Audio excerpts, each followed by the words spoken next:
Morning बच्चों, आज हम क्लास 7 का सिविक्स पढ़ेंगे। पहला चैप्टर ऑन इक्वलिटी, समानता। ये वीडियो का फर्स्ट पार्ट है, ठीक है। इसमें हम लोग जानेंगे कि इक्वलिटी होती क्या है और इसके जो पैरामीटर्स हैं इक्वलिटी के वो कौन कौन से हैं, ठीक।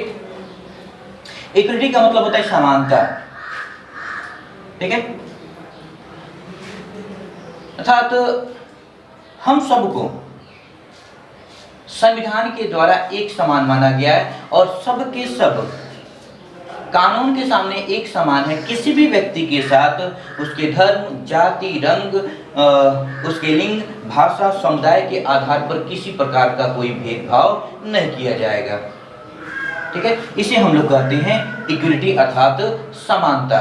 अर्थात किसी भी व्यक्ति के साथ किसी भी बेस पर, किसी भी आधार पर असमानता की भावना न रखना ही इक्वलिटी कहलाता है, अर्थात समानता कहलाता है, ठीक। इसमें कुछ पैरामीटर्स हैं, कुछ ऐसे पैमाने हैं जिसके अंतर्गत हम इसको माप सकते हैं, समझ सकते हैं। जैसे कि सबसे पहला आता है आपका पॉलिटिकल इक्वलिटी अर्थात राजनीतिक समानता। राजनीतिक समानता में अगर देखेंगे तो हमारे संविधान के द्वारा प्रत्येक भारतीय नागरिक को, प्रत्येक व्यक्ति को भारतीय नागरिक कहा गया है और प्रत्येक व्यक्ति जिसकी उम्र 18 साल हो चुकी है उसे वोट देने का अधिकार है और राजनीतिक प्रक्रियाओं में भाग लेने का अधिकार है, ठीक है।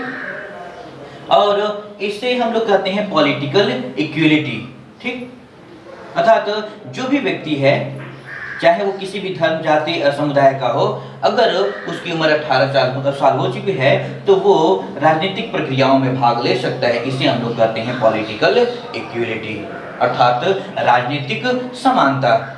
लेकिन आज भी हमारे देश के कुछ हिस्सों में कुछ लोगों के साथ, कुछ अल्पसंख्यक लोग हैं जिनके साथ इनइक्वलिटी के साथ अर्थात असमानता का व्यवहार किया जाता है। दूसरा जो पॉइंट आता है इकोनॉमिक इक्वलिटी अर्थात आर्थिक समानता। आर्थिक समानता का तात्पर्य यह है कि भारत के जितने भी नागरिक हैं उन सबको आर्थिक तौर पर विकसित होने का समान मौका दिया जाता है। अगर कोई भी व्यक्ति, चाहे वो किसी भी जाति समुदाय का हो, अगर वो एलिजिबल है, योग्य है, तो वो अपनी योग्यता के अनुसार किसी भी सरकारी नौकरी के लिए आवेदन कर सकता है, ठीक है।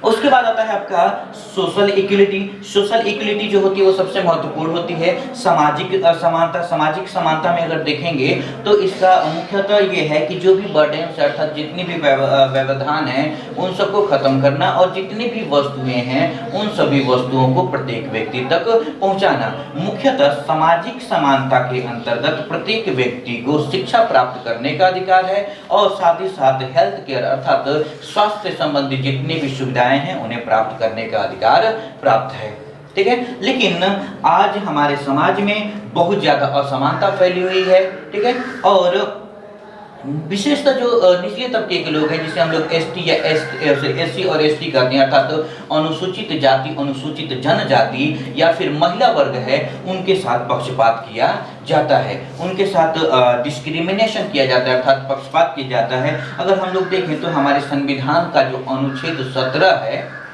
ठीक है, वो पूरी तरह अनटचेबिलिटी को अर्थात छुआछूत को बैन करता है। उसमें साफ बताया गया है कि अस्पृश्यता को पूरी तरह से बाधित किया जाता है और इसका किसी भी रूप में प्रयोग दंडनीय अपराध होगा।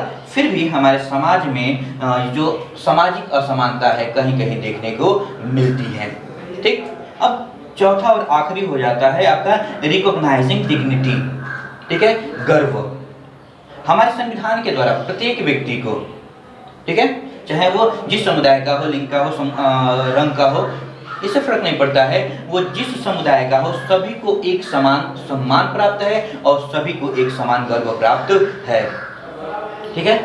लेकिन हमारे देश में लोगों को उनके चमड़े के रंग के आधार पर, उनके जाति के आधार पर, उनके सामाजिक स्तर के आधार पर, उनके धन के स्तर के आधार पर पहचाना जाता है। और आज भी हमारे देश में ये कुछ हिस्सों में ये असमानताएं बनी हुई हैं, ठीक है।